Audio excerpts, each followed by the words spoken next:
I'm going to have a link down below in the description box for the main purpose of crediting GameSpot. However, you can just Google PS5 Pro and it's everywhere along with Twitter. Supposedly, the roadmap is in September of this year, 2023, we're going to get a PlayStation 5 Slim, which would make sense because we're entering, our third year already that the PlayStation 5 will have been out. So that's quite a while. The expected rumor is holiday of 2024 for said PlayStation 5 Pro.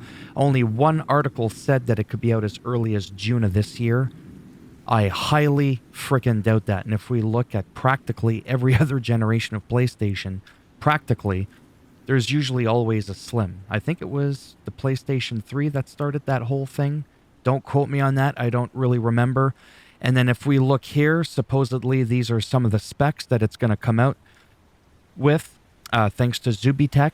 Other people have had small variants in the numbers, like instead of 20 gigs of RAM, we had 18 gigs of RAM instead of 780 gigabytes of memory bandwidth. I think it was like 830.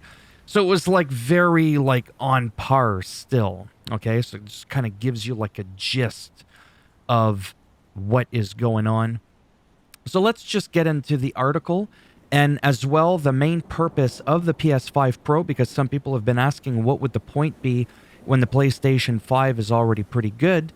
Well, it's real simple. Better ray tracing performance in all those games where you can choose performance or quality.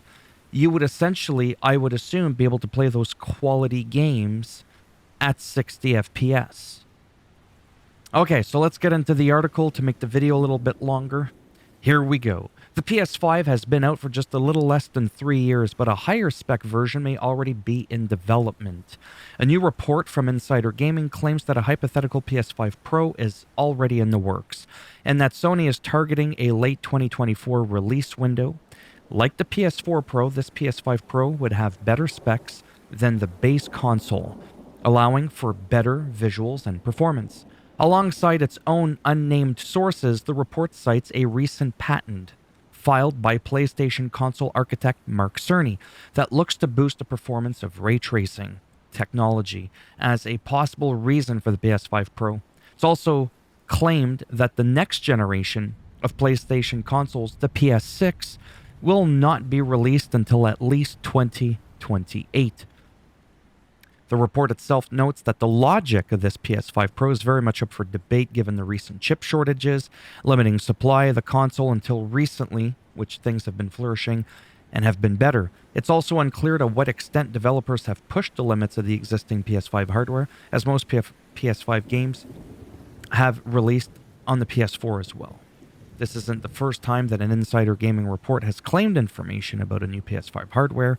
Way back in 2022, in September, the outlet reported that Sony was planning to release a new version of the PS5 that could feature a detachable disk drive through USB-C.